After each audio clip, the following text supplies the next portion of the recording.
Hello students, in the last class we were discussing about some of the important concepts related to the diazonium salts. So in case of diazonium salts, the general formula for diazonium salts already we have seen the molecules which are in the form of RN2X, where N2 is a nitrogen-nitrogen double bonded molecule and that is called as a azo group, and X represents the halogen atom which may be chlorine, bromine and HSO4- like this, that is nucleophile which is present along with the N2 molecule, and where R represents the aryl group. As I said, the N2 group, which is present in case of diazonium salt, is generally called as diazonium. So I have already explained the N2 molecules, which is double bonded, is generally called as aza group, or you can call it as azo group also. So we have given some of the examples related to the diazonium salt. There is C6H5N2Cl is called as benzene diazonium chloride, and C6H5N2 HSO4- is called as benzene diazonium hydrogen sulfate.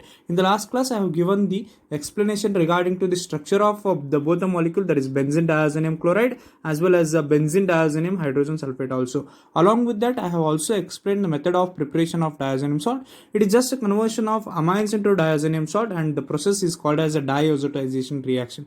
The process of conversion of primary aromatic amines, generally by the replacement of one of the hydrogen, it is converted into primary amine. So these primary amines, when reacted or treated with the sodium nitrate and in presence of a strong acidic medium like HCl, it will undergo the diazotization reaction, which means we can convert the amines into diazonium salts. So that is called as a diazotization reaction. With the help of that reaction, we can prepare easily the diazonium salts along with the formation of the side product, that is sodium chloride.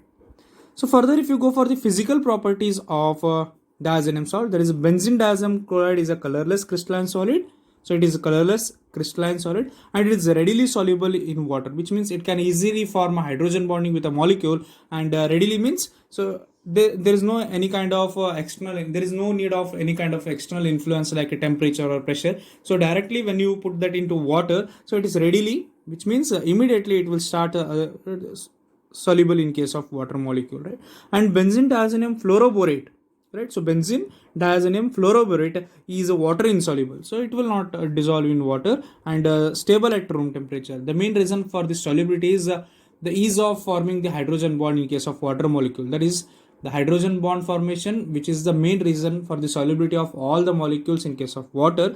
So here benzene diazonium chloride has a capacity to easily bond the hydrogen bond with a water molecule, so therefore it is readily soluble or it is easily soluble in water molecule.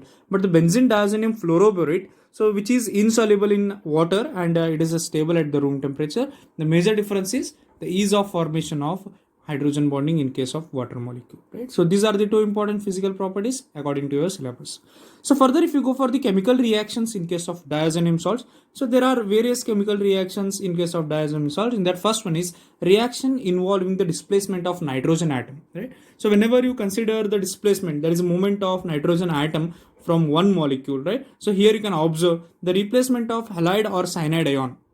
If you take a halide or a cyanide ion, so generally the Cl Br minus Cn, that is chloride, bromide and cyanide, so which generally act as a nucleophile because they are negatively charged, we'll call it as a nucleophile. So these nucleophile can be easily introduced in a benzene ring in presence of copper 1, right? So the copper 1 represents there is a charge, right? So there is copper 1 ion. This reaction is called as a Sand-Meyers reaction generally. So in case of Sand-Meyers reaction, what happens? So there is an already halogen which is present, halogen, or you can call it as a nucleophile which is already present in case of diazonium salts. You can replace that and you can fix the chloride, bromide or cyanide molecule, that is a nucleophile. So you can change that nucleophile easily in case of a benzene ring which is present, which is in the presence of a copper 1 ion, right? So we can use this, is very important, this acts as a catalyst, that is copper 1 ion, and this reaction is called as a Sand-Meyers reaction, right? So they may ask for 2 marks, most of the time it is repeated, 2 marks question, explain Sand-Meyers reaction. In case of Sand-Meyers reaction, what happens? The chloride, bromide and cyanide, so these nucleophiles can be easily introduced in a benzene ring. This can be easily introduced in the benzene ring in presence of copper 1 ion. In presence of copper 1 ion, this reaction is called as a Sand-Meyers reaction. If you take a diazonium salt, that is ArN2X, right? So this is the diazonium salt. So whenever you react with Cu2Cl2, here the copper is +1 oxidation, that is Cu2Cl2. So here therefore in presence of HCl, it will convert into, right? So the benzene ring bonded with chlorine. and in presence of HBr, that is hydrogen bromide, it is converted into benzene which is bonded with bromine. You'll call it as bromobenzene, or it can be, so in presence of KCm, that is potassium cyanide, so the CN molecule will bond to the benzene ring, and in all the cases there is a liberation of nitrogen gas. Observe here, this is very important. So whenever the diazonium salts reacts with copper chloride, so in presence, generally copper chloride, in which copper is in +1 ionic state, so whenever it reacts with HCl, it will convert into, the benzene is bonded with the chlorine molecule, we will call it as chlorobenzene. Whenever it reacts with the HBr, so it is converted into bromobenzene, and whenever it reacts with the KCN, right, so there will be an attachment of cyanide molecule to the benzene ring, right. Further, due to the formation of that, so there will be an liberation of a nitrogen gas. So for example, here I will explain here. So that is AR, so N2 X minus, this plus, this minus. Whenever there is an addition of HCl, right, so what happens here? So in presence of catalyst, that is Cu2Cl2, right, so which means copper is in the +1 oxidation state here. So whenever this happens, this N2 eliminates, and this Cn so will bond at the position of X. So therefore the product obtained, right, so here the product obtained is very simple, the benzene ring, this AR represents the benzene ring. So here there is a formation of this CN molecule along with the liberation of N2, this N2 comes out, right. So this N2 molecule which is present in case of diazonium salts, so that liberate as a nitrogen gas. The same thing which can be observed even in case of the diazonium salts when react with HBr. If you take HBr, that is a hydrogen bromide. Here what happens, same in case of the main catalyst, that is a Cu2Cl2, again the copper is in the +1 state, so the product can be expected in the form of the benzene ring which can be bonded with the bromine which is can be bonded with the benzene ring along with the liberation of dinitrogen, right. So like this, even if you add HBr or you can HCl, the product obtained, so the benzene ring which is bonded with the chlorine, right. So there is chlorination, bromination, and in case of addition of that is the CN, you can introduce these kind of nucleophile, and this reaction is generally called as a Sand-Meyers reaction, right. So most of the time it is repeated. Be careful with the question. Explain Sand-Meyers reaction with the example. So you have to write the explanation, that is the introduction of Cl minus, Br minus, and Cn minus nucleophiles can be easily done in case of benzene ring in presence of copper 1 ion, and this reaction is generally called as a Sand-Meyers reaction. There, so I have given 3 examples here, so it's better if you write only 1 example in case of your examination. Okay, the next important reaction after the Sand-Meyers reaction is Gettermann's reaction. So here what happens, the chlorine and bromine can also be introduced in the benzene ring by treating a diazonium salt solution with a corresponding halogen acid in presence of copper powder. The main reaction here in case of the Sand-Meyers reaction is the introduction of the same chlorine and bromine we have seen, but here also the same reaction explained by the Gettermann. Gettermann is also name of scientist, but the catalyst used here is the copper powder. Right, so the catalyst used here is the copper powder. The same reaction, so there is an introduction of, here you can observe, there is an introduction of chloride in case of benzene ring, bromide in case of benzene ring. So you can add the chlorine and bromine. The same reaction what we have seen in case of Sand-Meyers, right? So already I have explained the same reaction. There is addition of the cyano group to the benzene ring, that is a bromine to the benzene ring, chlorine to the benzene ring. But in case of Sand-Meyers reaction, the main difference between that is a Sand-Meyers reaction and Gettermann's reaction is, so in both the cases we will convert the diazonium salts, or we can add the chloride molecule, or you can add the bromide molecule in the both the cases, but the only difference is the catalyst used. So in case of Sand-Meyers reaction, the catalyst used is a copper 1 ion. The catalyst uses copper 1 ion, but in the Gettermann's reaction, the catalyst uses copper powder.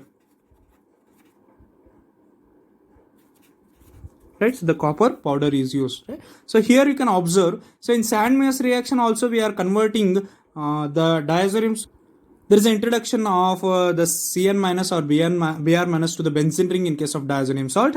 So even in Gettermann in the Gettermann reaction, there is an introduction of Cl minus and Br minus to the benzene ring in presence of diazonium, right? So both are same reactions, but the only difference is right? So the difference can be observed in case of the added catalyst. The catalyst which is used in Sandmeyer's reaction is copper 1, and the catalyst which is used in case of Getterman's reaction is that is copper powder. So here one thing you can observe is the product obtained, right? So the product obtained, which means the reaction can be observed sustained. The sustained reaction, the complete reaction takes place in case of Sandmeyer's reaction is more, and that compared to the Getterman reaction is very less, right? So therefore the product obtained is more in case of Sandmeyer's reaction and is less in case of Getterman's reactions. So therefore whenever we convert or we introduce a chloride molecule or bromide molecule or any of the nucleophile, that is CN minus like that, so you must go for the Sandmeyer's reaction, because the catalyst used is copper 1 ion, and it will yield more product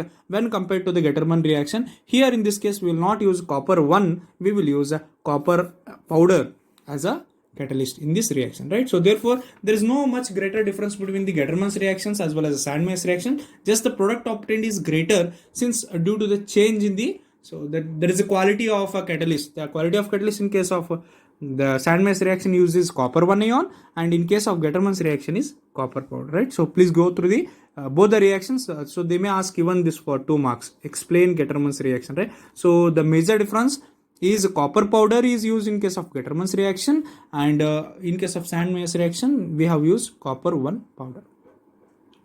So further, if you go for the replacement of iodide ion, so here all the reactions are almost the replacement, just adding one more halogen or by replacing the halogen which is already present in case of diazonium salts. Whenever the diazonium salts are treated with a potassium iodide, the iodobenzene is formed, right? So if you take the benzene ring which is already bonded with that is azo group and further bonded with the chlorine, here we can replace the chlorine by iodine, right? So here the iodine can replace this chlorine molecule. So therefore we can introduce the iodine to the benzene ring. We can introduce the iodine to the benzene ring, and this is generally called as a replacement by iodine ion, right? So already there is a presence of ArN2Cl, right? So that is a diazonium salt. Whenever it reacts with the potassium iodide, the same reaction, that is ArN2Cl minus. So already it is bonded with the chlorine. So whenever you react with the potassium iodide, what happens? This iodine can replace the position of this chlorine molecule, and this will come out as a nitrogen gas. So therefore this is a side product, and the main product obtained is the benzene ring, that is Ar represents the aryl group. So this represents the aryl group. So and there is an addition of iodine here, right? So therefore it is converted into Ari. Right? Along with that there is a formation of KCl, because this potassium molecule will react with chlorine and will convert into potassium chloride. Along with that there is a liberation of nitrogen gas, right? So this is also one of the simplest replacement reaction in case of diazonium salt.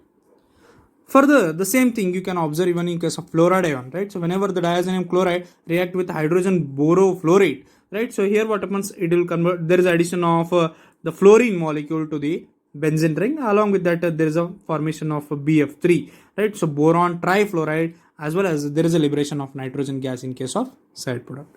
And further, if you go for the replacement by hydroxyl group, so generally whenever you react with water molecule, there is an introduction of OH group. Even OH also acts as a nucleophile. All these molecules, fluorine, bromine, chlorine, iodine, those are halogens. Along with that OH minus is also nucleophile. There is negative charge molecule. You can also introduce OH, which means you can prepare the alcohols.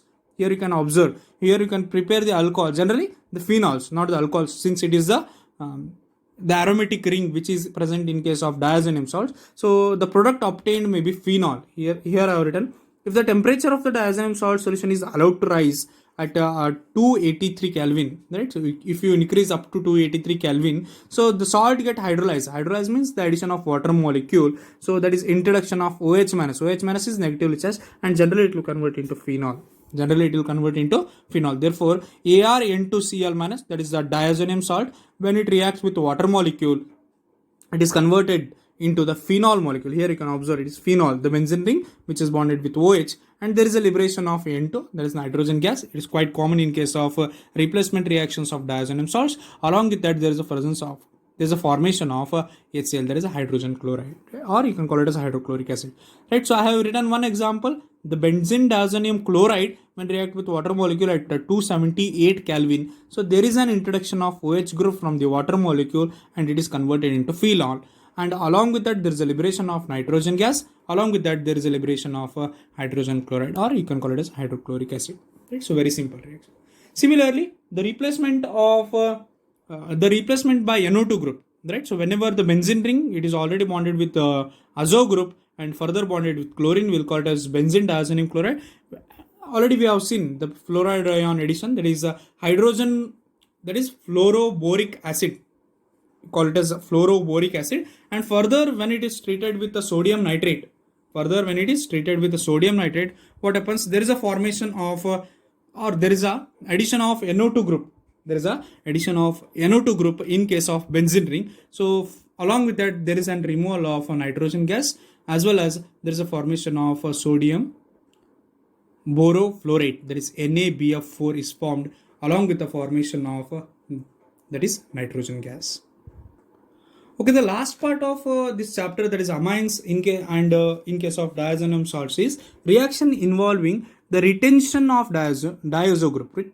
Which means previously we have seen the reactions in which there is an replacement with the help of, that is azo group. The azo group is eliminated from the diazonium salt, but here in this case there is an retention. Retention means regaining given after the formation of product. So that is called as the retention of diazo group in case of diazonium salts. In that, important reaction is coupling reaction, right?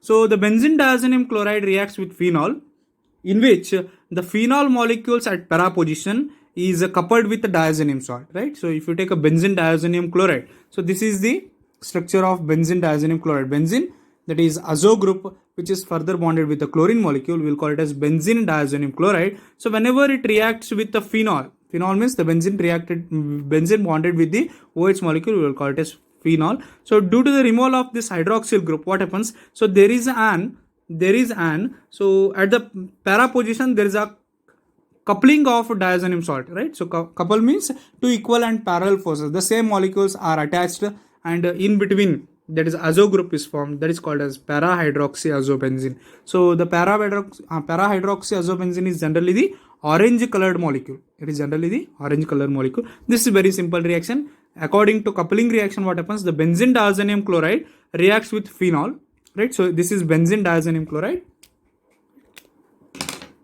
So this is a benzene diazonium chloride, and if it reacts with phenol, right, so there will be an elimination of OH minus molecule and it is converted into para-hydroxyazobenzene. It's converted into para-hydroxyazobenzene, which is orange colored dye. And the same reaction, if you observe in case of that is NH2, that is aniline, that is aniline molecule, it will yield para-aminoazobenzene. It will generally yield para-aminoazobenzene. The same, the benzene, right? So the benzene diazonium chloride reacts with aniline. The benzene diazonium chloride which reacts with aniline, so it will convert into para-aminoazobenzene. Para-aminoazobenzene, that is yellow color dye. It is the yellow color dye. So here you can observe there is an formation of azo group in between two benzene ring. So therefore here what happens? So this is further bonded with NH2. I have not written here. So that is NH2 is already present here. So therefore further there is a formation of para-aminoazobenzene, so which is yellow color dye, right? So para-hydroxy, this p-hydroxyazobenzene is orange color dye and p-aminoazobenzene is yellow colored dye, right? So these are the two important reactions which are also called as coupling reaction. Most of the time it is repeated for your annual examination. Be careful with the question. The reaction involving the retention of diazo group, right? So this completes your chapter, that is amine chapter. So in the next class we'll go with a new chapter in case of inorganic chemistry. And today what we have learned, that is the different reactions in case of diazonium salts, that is Gettermann's reaction, replacement by iodine, and replacement by fluoride ion, replacement by hydroxyl group, replacement by NO2 group. Along with that, we have also seen the two important reaction, that is the Sand-Meyers reaction, as well as we have also seen the Gettermann's reaction. And at last we have also studied the reaction involving the retention of diazo group, which means even after the formation of the product, there is a chance of retaining of the azo group, that is nitrogen-nitrogen triple bonded molecule. And those two reactions are the formation of para-hydroxyazobenzene, which is orange colored dye, and second one is para-aminoazobenzene, that is yellow colored dye. So we'll stop here and we'll continue in the next class. Thanks for joining.